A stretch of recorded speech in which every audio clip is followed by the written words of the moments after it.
美股市喺連續急挫3日之後咧，今日終於可以話喘定啦。但係其實喺美國總統特朗普宣布對等關稅之後，美國道指3日已經跌咗近1成，單星期4同星期5嘅標普500咧就已經蒸發市值達到5.4兆嘅美元嘅，創下新紀錄。而納斯達克指數咧亦都從近期嘅高位咧累計跌咗超過2成。亞洲地區尋日星期一亦都出現骨牌效應嘅。面對咁動盪嘅投資環境，投資者應該點樣理性應對呢？今日好高興咧請到中原資產管理投資嘅策略師，人稱莊主嘅香港股評人劉偉強同我哋傾下㗎。歡迎你 Ricky， 你好。喂，大家好，大家好。係，唔該晒你嘅時間先嚇。其實即係嗱，市場一路已經知道會有關稅啊，其實已經預期甚至已經消化，但係點解都仍然一宣布之後有咁大嘅跌市咧？有冇想到咁嚴重咧？其實個原因係點解咧？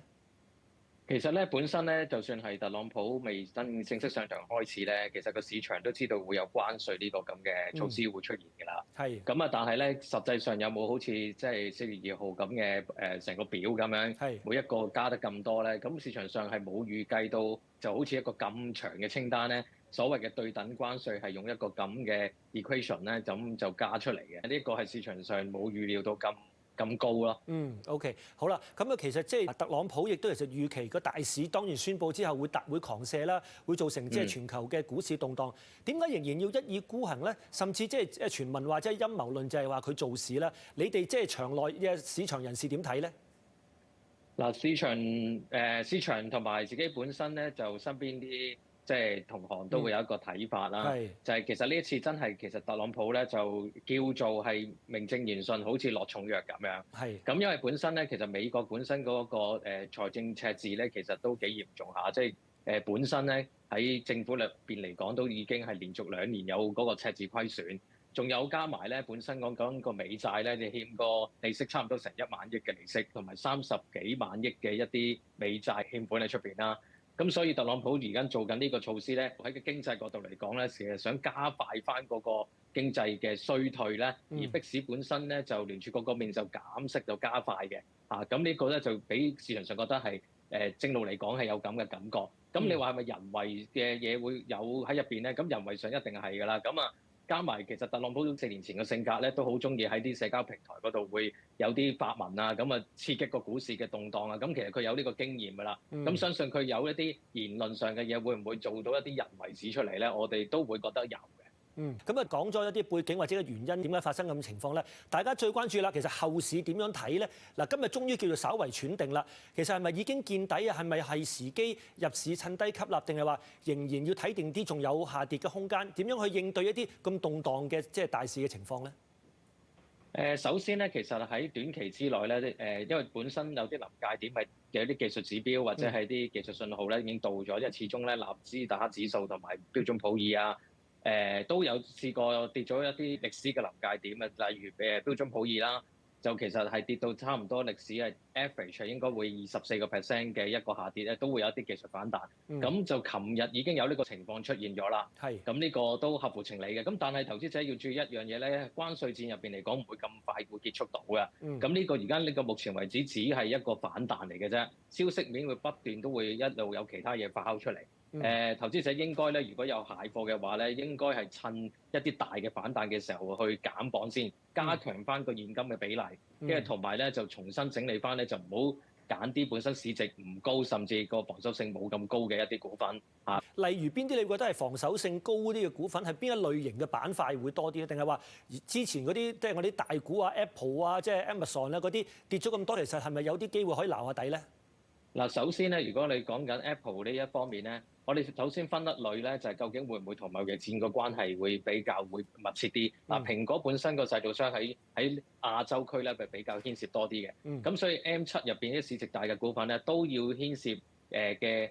如果係關稅入邊嘅敏感度比較低嘅股份，就會好啲啦。係啦，就會咁啦。即係包括可能你就算 Google 或者Microsoft 嗰啲咪會係比較冇咁敏感度高啲啦。另一樣嘢就大型嘅藥企，即係美國嘅大型藥企啦。咁啊再防守性高啲咧，應該係揀翻啲美債嘅 ETF 啊，或者呢一方面為主嘅，咁就唔好立亂去揀啲3、4線嘅科技類嘅股份，甚至係靠出口為主嘅一啲股份啦。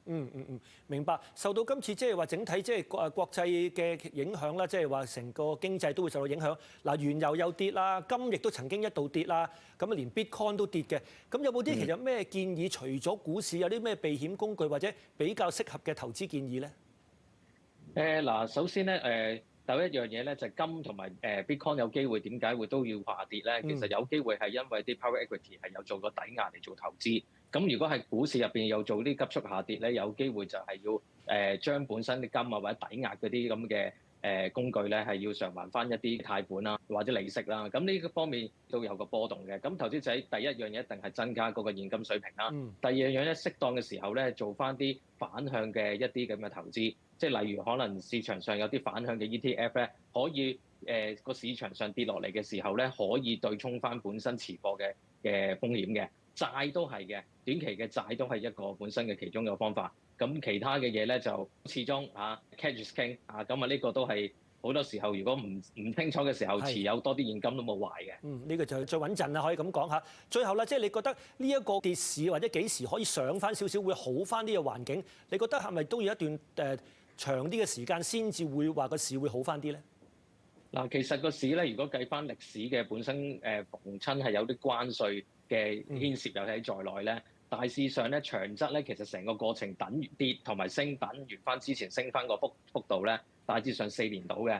咁如果一個下跌嘅一個空間咧，而喺關稅入邊一開始實施咧，就會跌得好急，而緩和大致上係跌咧，就應該會係1年之內會見到個底嘅完整個底。咁但係就2年一個復原咯，2年到一個復原。咁當然每一樣嘢都係歷史參考嘅啫。參考係。咁但係如果係技術位入邊嚟講咧，我哋本身做量度嘅話咧，大話都需要2、3個月，甚至係到下一次議息之前先會有明朗化嘅。明白，非常之清楚啦。咁啊，即係喺呢個咁動盪嘅市場嚟講咧，即係多謝你俾我哋呢個分析，作為呢個投資嘅參考啦，可以咁講。唔該晒你，有機會再傾偈，莊主 ，thank you。OK，好，拜拜。咁剛才接受專訪嘅咧係中原資產管理投資策略師，人稱莊主嘅香港股評人劉偉強嘅。咁同我哋分析下動盪投資環境之下嘅應對策略。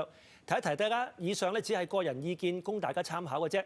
咁觀眾應該根據自己情況同埋諮詢投資顧問去制定適合自己嘅投資組合。我哋而家先休息一陣啦，稍後仲有其他環節㗎，轉頭見。